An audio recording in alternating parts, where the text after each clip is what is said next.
Well, thanks everybody for showing up for today's Ezra Systems Seminar. It's my pleasure and honor to introduce Professor Noelle Selin from MIT's Institute of Data Systems and Society, as well as their Department of Earth, Atmospheric, and Planetary Sciences. She's also currently the interim director of the Institute for Data Systems and Society. And her research focuses on sustainability decision-making, particularly at the interface of climate change and air quality and hazardous materials. It combines elements of atmospheric chemistry, systems modeling, and she's also done a fair amount of work at the interface of science and policy. Professor Selin received her PhD and MA in Earth and Planetary Sciences and her BA in Environmental Science and Public Policy from Harvard. And she's also received an NSF Career Award, a Leopold Leadership Fellowship, a Kavli Fellowship, and an American Association for the Advancement of Science Lesner Leadership Institute Fellowship, among other honors. And so without further ado, Professor Selin. Thanks so much, and thanks for the invitation. I'm going to try to share my screen. Hopefully that will work. Everyone can see that? It's good. Great. Well, thanks so much, and I'm really happy to be speaking to this audience. In any systems presentation or for a systems audience, I like to start with talking about which system I'm looking at. What is the system I'm addressing? And really, that is the Earth. I use the Earth at night photo here because the Earth at night photo makes clear that the Earth is really a human-dominated system. We live on a human-dominated planet, and we also have increasing amounts of data and information about the systems that make up that planet. And they're social systems, technological systems. It's a system characterized by nonlinearities, feedbacks, and thresholds. And much of the behavior in the present day is determined by interactions between environmental, social, and technological processes. And at the same time, this is our life support system. It's the life support system that we all rely on. So it's both a challenge to understand as well as manage it. And when I talk about managing the Earth system, what exactly do I mean? Well, I like to think about the Sustainable Development Goals because the Sustainable Development Goals is kind of the best effort I think we have as a global community of the kind of future the people of the world collectively want. They focus on what can be done to make people's lives better today and in the future. And they're goals for 2030, they were crystallized in 2015 by the UN General Assembly. And there's a number of goals within this, but some that I will focus on today, a subset of this broader system. I'll use that to illustrate some of the connections between some of these goals, and in particular, goal 13 on climate action, and goal 3, good health and well-being, and as well, goal 7, affordable and clean energy. So those 3 sustainable development goals, 13, 3, and 7, are really connected, as are all, but I'm going to use that as an illustration of the kinds of modeling and data analysis that can inform some of the actions, particularly on climate, which is really connected to all of the other sustainable development goals, but also that influence human well-being out into the future. And I'm going to talk about that through the connection between climate change and air pollution. So this is really a concrete example of two the linked sustainable development goals. And the sort of basics of that linkage is that climate policy, so efforts to reduce CO2 greenhouse gas emissions, can actually benefit human health by reducing air pollution and related mortalities. And a lot of that link is through the energy system, which is why I highlighted affordable and clean energy. So you think about sort of a source of CO2 and a source of pollutants like a coal-fired power plant. And that emits carbon dioxide into the atmosphere, but it also emits a bunch of other pollutants, which in the atmosphere combine to make PM 2.5. So these are small particles in the atmosphere. They're called PM 2.5 because they're less than 2.5 microns in size. They're these pink ones on the diagram here. And they can be inhaled by people and reach deep into your lungs because they're so small and cause mortalities, cardiovascular impacts, lung cancer, et cetera. It's one of the leading causes of mortality worldwide. So in theory, controlling, for example, a coal power plant by switching to renewable energy will also reduce PM 2.5 and reduce near-term mortalities, as well as trying to reduce climate change. And there's been a lot of previous studies that have referred to these as so-called co-benefits. And this is a study that my group was involved in several years ago in the US. We found that when you monetize these benefits with standard regulatory approaches, the monetized benefits from regional carbon policies can exceed policy costs. But this is actually a more complex system than this seems. It's not just as simple as saying, a one-to-one relationship between reducing CO2 and benefiting people. And one of the ways that we can illustrate this is the fact that air pollution has disparate impacts. So the question is, who benefits from these reductions? And we already know that the existing air pollution in the United States has a disproportionate burden, in particular on Black and Hispanic populations in the United States. So while there have been improvements in air pollution, this comes from some work by Chris Tessum and others in 2019, there have been improvements in air pollution exposure. This is exposure to PM 2.5. That dangerous pollutant that gets deep into your lungs and causes mortalities. And in the early 2000s, that exposure was higher all across the United States, and it's gone down. But this difference between Black and Hispanic populations and white and other populations in the United States, that gap has remained despite the fact that overall exposure has gone down. And they did something really interesting in that study is they looked at overall exposure and the exposure caused by that group's consumption, which has the same effect. But that was an interesting way of thinking about the ways in which people cause pollution. But when you're thinking about climate action and air quality, I'll just give you a little cartoon. So to think about how you can prioritize climate action. So what does this all matter if we're going towards net zero anyway? We're going to get rid of all of the fossil fuels, then we won't have any non-climate damages to begin with. So, doesn't this reduce to essentially a trivial problem? Well, I'm going to argue that prioritizing different climate actions is really important for sustainability. And, you can think about this as air pollution, but you can also think about this as other kinds of impacts that your reduction has.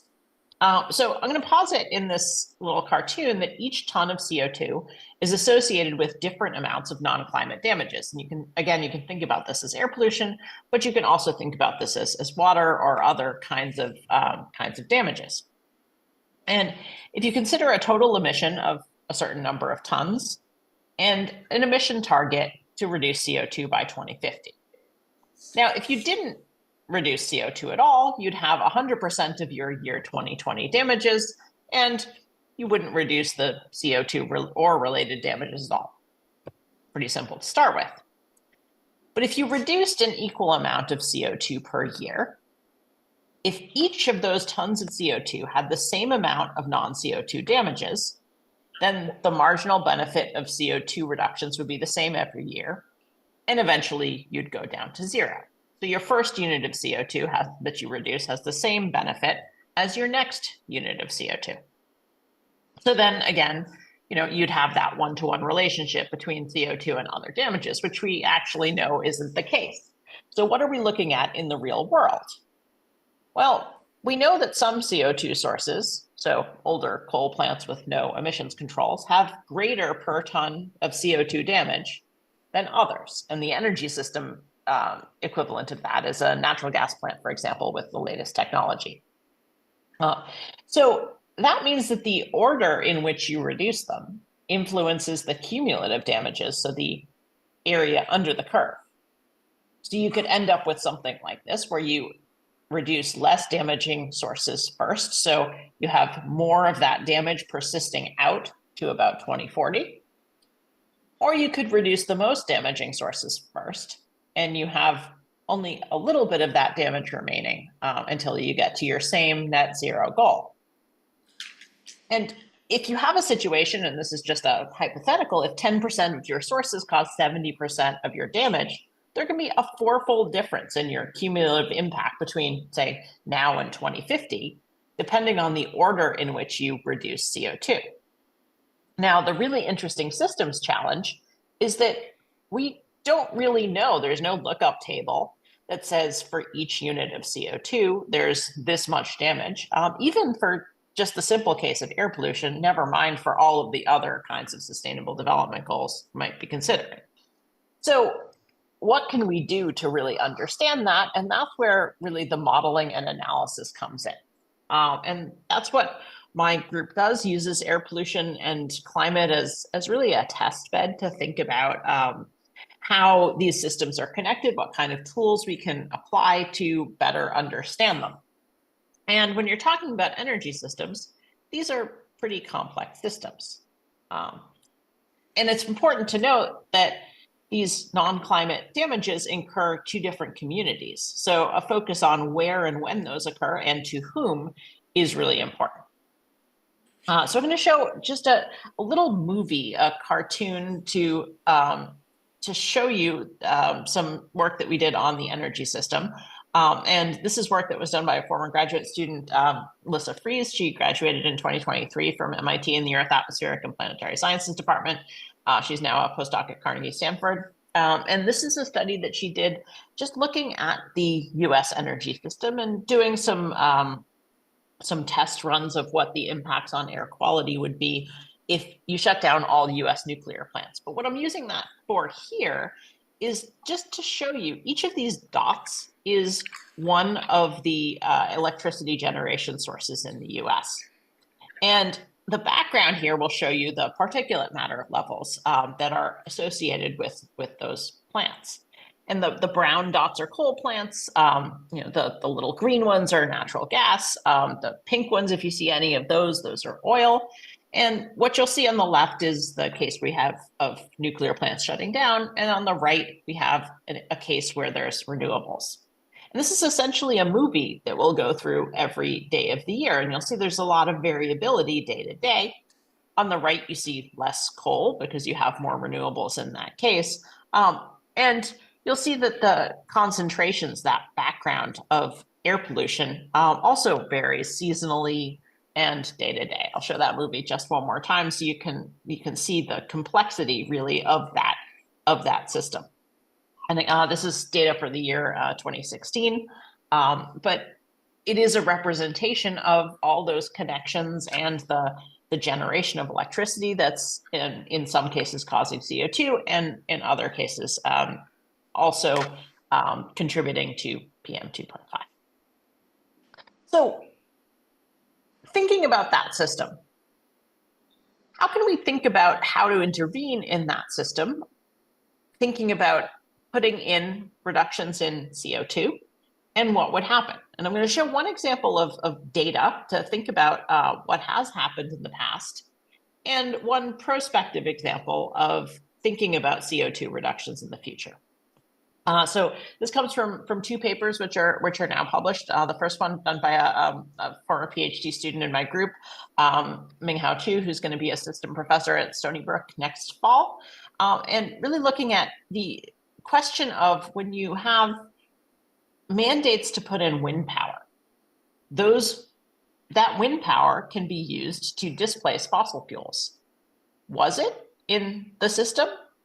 We have data from the 2010s. Can we actually use that data to see whether there were actual reductions? This theoretical idea that if you have non-fossil generation sources, that this will displace fossil fuel sources and benefit air quality. And what effect might that have on exposure disparities in the US? So these racial and ethnic differences in exposure. So that's the retrospective study. The prospective study asks whether, and this is done by a former master's student in our master's program in technology and policy, Paul Pizziano, looks at whether you can prioritize different CO2 reductions, even in theory, to have an impact on these air quality disparities, which we know are happening in the United States. So I'll dive right into our wind power study.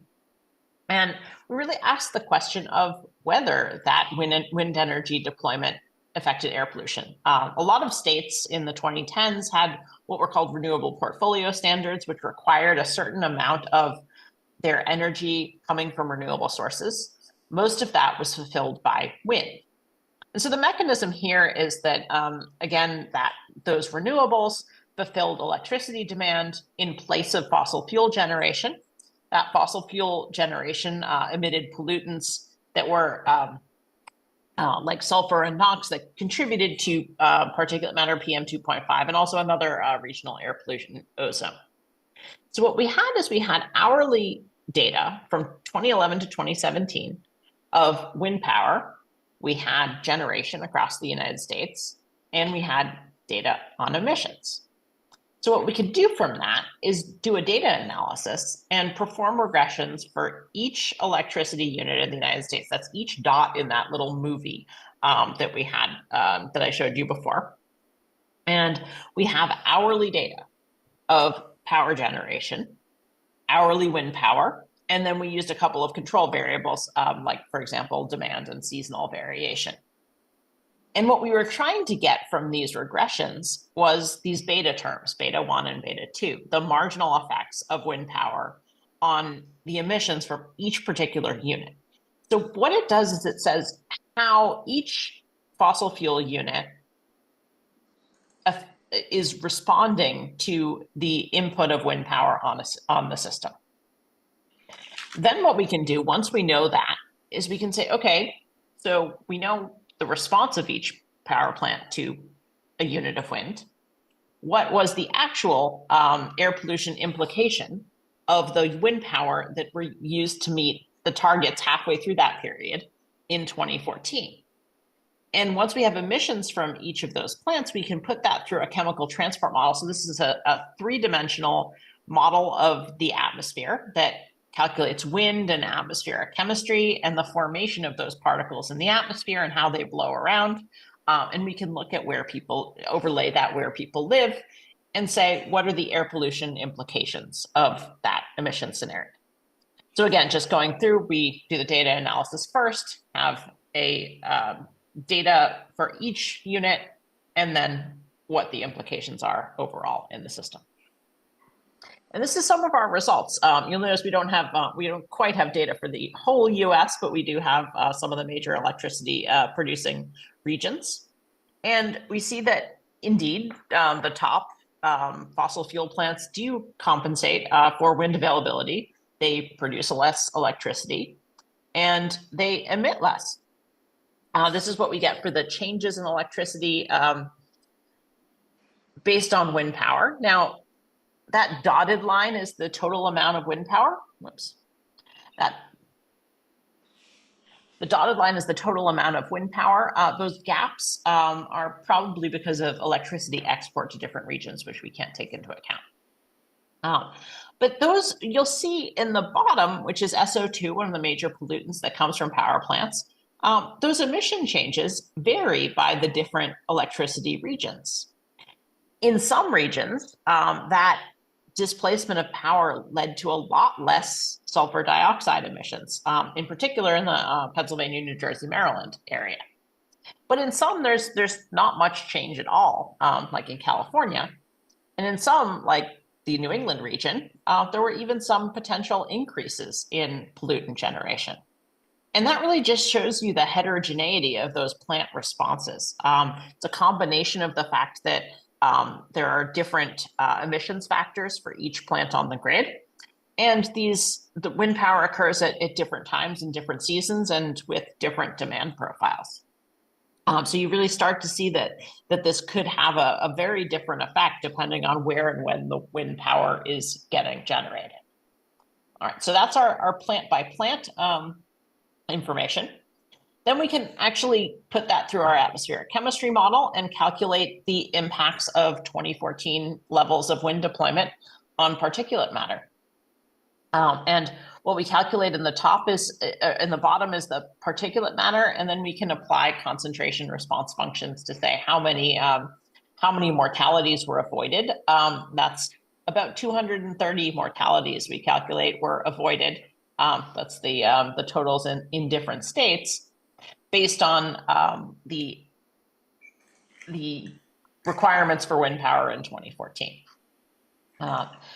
So the reason that the largest number of mortalities is not where the largest concentrations are is, of course, population. So Texas has a smaller difference in PM 2.5, but quite a lot of people. So you see a lot of mortality reduction, in particular in Texas, for example.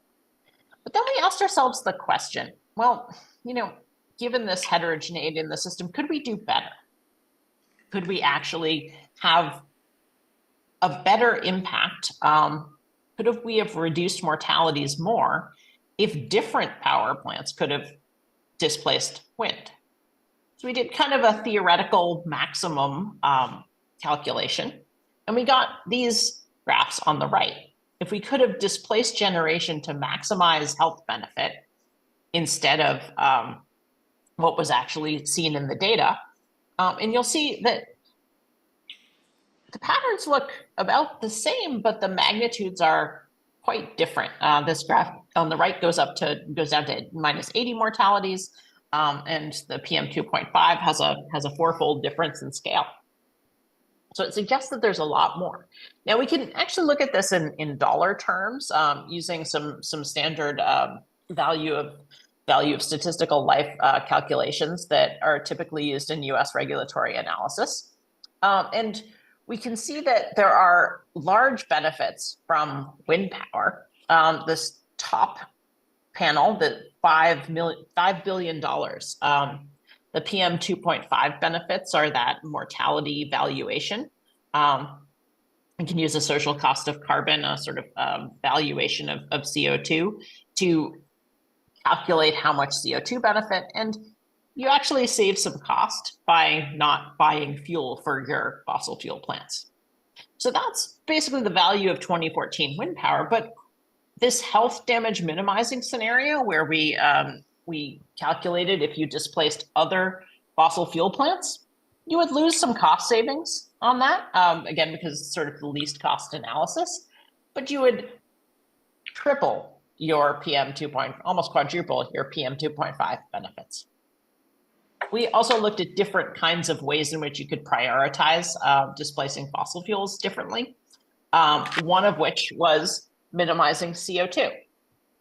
And you'll see that minimizing the carbon emissions, you actually did get more benefits than you did in your data case, than actually you could have had more reduction in CO2 for the same amount of wind power. But that's not actually the same outcome as your health damaging minimizing scenario where you were thinking about CO2. So again, going back to the graph I showed earlier, it suggests that that relationship between CO2 reductions and regional air pollutant reductions is not a one-to-one. So we then dove in and looked at relative benefits to different populations in the United States. And we looked at relative benefits for people who are exposed to a lot of PM 2.5. That's that graph on the left. People who are exposed to a lot of PM 2.5 got more benefit on average. There were more benefit, a little bit more benefit for low-income populations, a lot less benefit for Hispanic populations, and a tiny bit more benefit for Black populations and white populations. This is consistent for what's seen in literature, that Black and white populations in the US live in areas that are particularly impacted by coal-fired power plants from the electricity system. So that's really what we're seeing at the national level here. But there's a lot of heterogeneity among states. So this is what happens when you think about minority groups at the state level. This is all non-white populations is how we define that. And their relative benefits for particulate matter were a little bit negative, but there was a huge variation. In some cases, they had more benefit. In some cases, they had less benefit than white populations. So one of the things that we learned, though, from doing this study was that our data case, which is in gray, and our health damaging minimizing case, which is in blue, and our CO2 minimizing case, there wasn't a whole lot of difference in terms of who benefits from the wind power and why. There's a lot of overall benefit. Maximizing the overall benefit was a fourfold difference. But there wasn't a difference in terms of who benefited across the United States. Really, all groups had this benefit. There's a variation in the relative depending on which state you're living in, whether you are benefiting or not. So that really gave us some ideas about, well, okay, so that's what happened in the 2010s. US had a lot of wind power coming into the system. What about going forward? We're thinking about policies that cut CO2 up to about 50%. And we also have a bunch of federal policies that say that environmental justice should be prioritized in environmental decision making, that these air pollution disparities really should be targeted, that air pollution should be reduced in particular for environmental justice populations across the United States. So there's a national goal for interventions in this area. So we looked at the question of whether carbon policies have the potential to address these disparities. And we saw a lot of arguments sort of either way. A lot of environmental groups saying, well, if you put in a least cost carbon policy, this might actually make air pollution disparities worse. You might reduce the sources that are already clean, benefit populations that are already benefiting from clean air, and leaving populations who are underserved by environmental regulations behind. So, the argument is really target particular sources in particular places, and you can address air pollution that way. On the other hand, you had a lot of arguments saying that if you're reducing CO2, you can target air pollution sources and have a great effect on reducing disparities at the same time. The study was funded in part by EPA, and EPA with those two twin goals really was hoping that we would come out with something that said, okay, so where can we target these CO2 reductions so they have the biggest impact, in particular in air pollution exposure in minority communities? But the wind power study gave us some pause and said, well, we want to know if this is even feasible, right? PM 2.5 is a very regional kind of pollutant. There's a widespread kind of complex system that you're intervening in, and we want to understand what kind of impacts different CO2 reductions would have. And this took actually a series of models. So, I've introduced a few different models so far. We talked about, the data model and then our air quality model. And to do the study, we needed a couple of additional models, one of which was an energy sector model that could understand how imposing a carbon policy would affect the electricity generation. So what we did was we started by looking at a policy design that was published by collaborators of ours, looking at a proposed policy that reduced about 30 to 40% carbon reduction, and thinking about meeting U.S. Greenhouse gas emissions goals. And it was a policy that said, well, why don't we use the Clean Air Act for that? Now, this was earlier than what we see under the IRA, the Inflation Reduction Act, that is our current carbon policy. But we used that as a starting point because it gave us an economic scenario that would tell us how the whole U.S. economy responds. So this U.S. REP economic model is a model essentially of the U.S. economy broken down into mostly by state. Most states are represented. You'll see the New England states are kind of lumped together. But we linked that economic model to an energy sector model. It's called REEDS. It's coming from the National Renewable Energy Lab. And that told us for the electricity sector specifically how the different electric plants would respond. And then we used a different kind of air pollution model that was developed again by Chris Tussum. And that one told us how each emission source would associate with concentrations across the United States. What we did in the study was we looked at the health impacts of different emissions, and we ran optimization scenarios that said how each source, each particular emission source, was associated with mortality for people of color in the United States. And we asked ourselves the question, is there any reduction in CO2 that would minimize mortality to people of color and address those disparities in air pollution that we see in the United States today? So this is basically what we came up with. We have this 50% carbon cap scenario. We reduced carbon by 50% by 2030. And we looked at the implications for our base case scenario. You'll see that this is the historic gap exposure of the entire population. Historically, in 2017, the average exposure about 7 micrograms per cubic meter of PM 2.5. And there's about a 12% gap between the exposure of racial and ethnic minorities. So that's all non-white population and white population. So that means that racial and ethnic minorities are exposed to 12% more air pollution. That's consistent with the study I showed earlier. Then we had our baseline case, which is a projection to 2030 and kind of a business as usual kind of projection, not much change.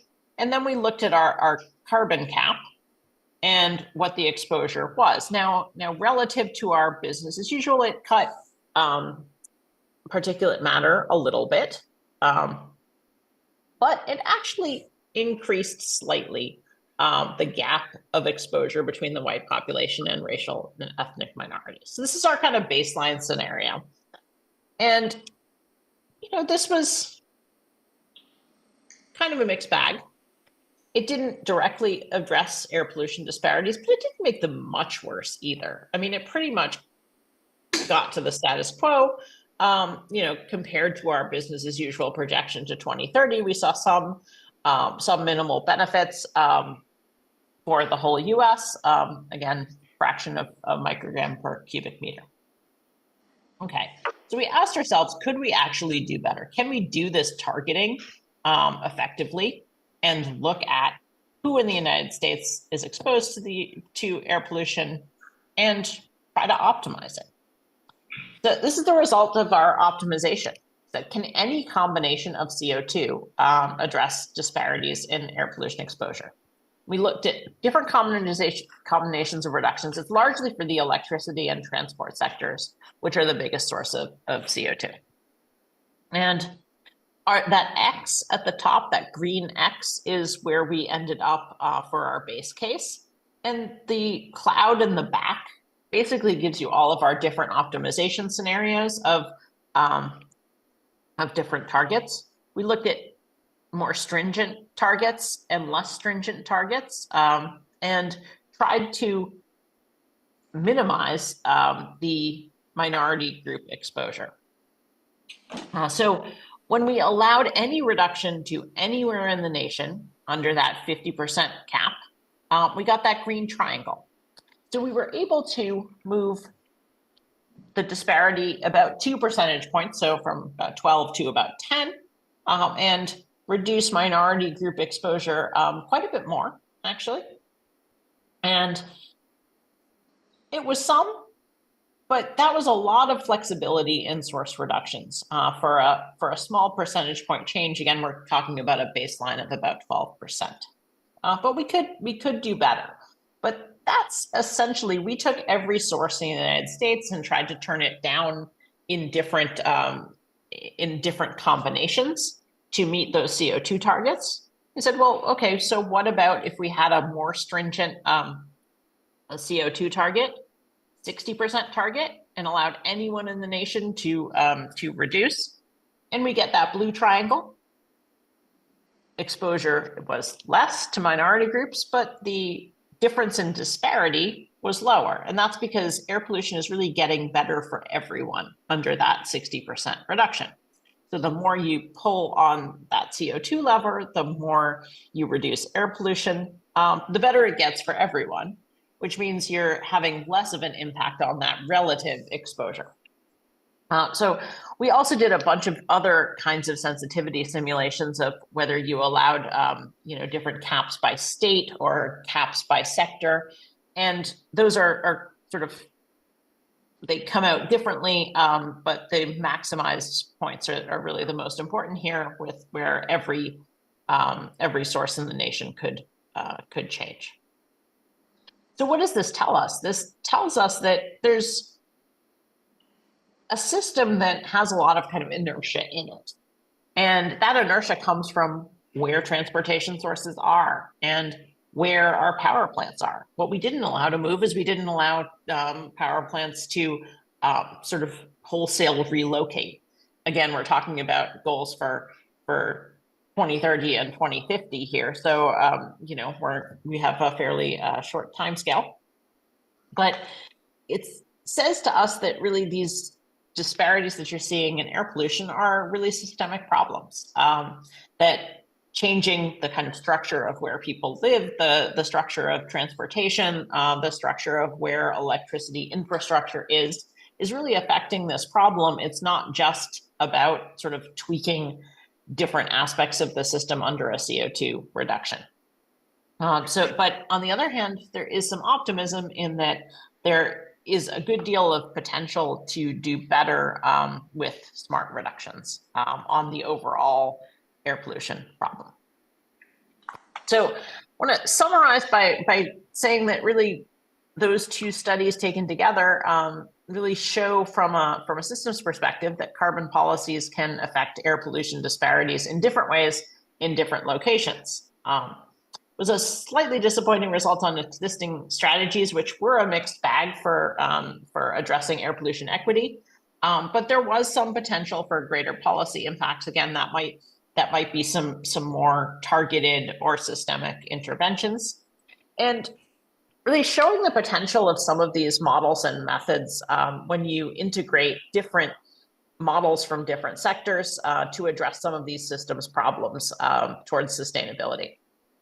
I want to end with talking a little bit about some of these models and methods, and just return to the broader point about sustainability of the Earth system, and quote this from the National Academies in 2022, that really understanding the Earth in its full complexity requires research on these complex interconnections between the natural system. So in this case, air quality and CO2 from the atmospheric perspective, those atmospheric reactions that are integrated in our chemical transport models that can talk about the production of air pollutants, with some of the social processes. And again, the example that we use is, the energy system and where people live and some of those demographics. And that research is really vital to understanding how the Earth is evolving. And this is actually a big challenge for both using data and for modeling out into the future. And it's been really oft quoted. There's a lot of effort to develop new and more complex models that use data, digital twins, for example, of the Earth system. And a lot of effort to think about, and this is from that same National Academy study, how models of social and ecological systems can deal with some of these complexities, integrating human dimensions like energy demand, for example, modeling uncertainty, combining qualitative and quantitative methods. So these are some of the bigger challenges that the kind of modeling that I do in my group addresses. And just as a plug for those of you who are interested in these kinds of models in other domains, I just co-edited a special feature of Proceedings of the National Academy of Sciences together with colleagues Bill Clark at Harvard and Amanda Jang at University of British Columbia, talking about modeling dynamic systems for sustainable development.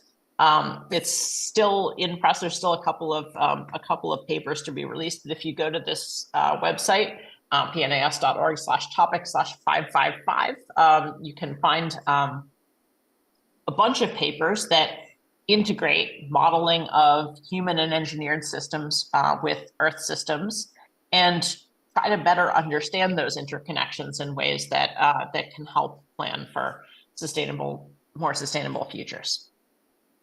So with that, we also have a perspective piece on thinking about some of the recent advances in modeling across different domains, including things like adapting decision support models and incorporating issues of equity into looking at priorities and pathways towards sustainable development. So with that, I want to make sure to leave time for some questions. Just a few examples of some of the other studies that my group is working on, developing new modeling tools to address these problems, thinking about conceptual frameworks to address human, technical, and environmental systems problems, and dealing with other areas and domains of impacts and applications, such as wildfire shipping and thinking about mercury pollution. So with that, I will stop screen sharing so I can see all of you and take any questions that you have. So thanks so much.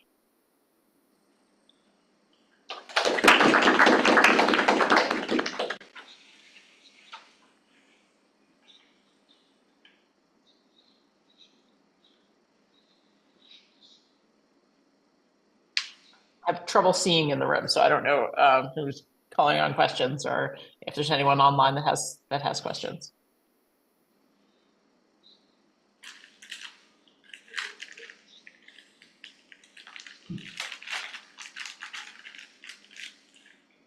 I have one question. Can you hear me okay? Yes, I can hear. Yeah, so my question is about the data uncertainty of the models. For example, your modeling framework has a lot of pieces. You firstly have a renewable forecast, you have a energy system model, you have an air quality model, and then you have a health and like an economic benefit model.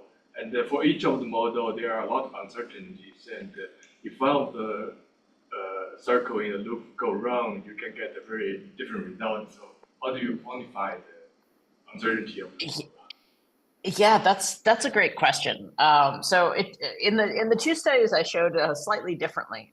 So the first study really we started from data, and that's partly why we wanted to sort of navigate and really benchmark some of these analyses by real data in the system. So some of the uncertainty analysis of that comes in errors in the regression terms, right? So those data are not perfect, but they're pretty good in terms of reported data from emissions and generation across the United States. Now, the modeling approach is there's a lot of uncertainty in the atmospheric models. One thing we did, actually, I didn't talk about it in looking at the 2014 case of wind power, is we actually used two different atmospheric chemistry models. We used one full-fledged, very detailed chemical transport model. And we also used a reduced form version of that, which is the same model we used in the second study. And we compared the results from the two of them to give a sense of some of the structural or systemic uncertainty in air pollution modeling. And we got the same sort of qualitative results. So the results that I talked about were similar, but some of the details of where those improvements are on a state-to-state basis were variable. And so what we chose to do is we didn't emphasize in the study the particular results from a state-to-state variability point of view. The states were still variable. It's just where Texas fell versus Illinois, for example, were different in those two examples. So that's in the first study. In the second, we really tried to do as many runs as possible to define the space. And that's part of why we chose to do the optimization instead of saying, well, this is exactly what's going to happen in this particular place. What we wanted to do was get around some of the very particular uncertainties of where and when those reductions would be, try to get a sense of sort of the features of the system structure. So the approach that I've taken in a lot of other studies is to do kind of back of the envelope calculations or bounding exercises where you think about, what's the best case scenario and what's the worst case scenario? Again, because these uncertainties are large, trying to get a sense of, okay, so if we made all of the assumptions go one way, what would we get at? If we made all of the assumptions go the other way, what would we get at? And try to emphasize those as diagnosing the system rather than specifics. So again, that's a long answer. And, there's each of these particular models has its uncertainty, but sort of that's from a big picture, how I think about the challenges of integrating models from a variety of different systems. Thank you.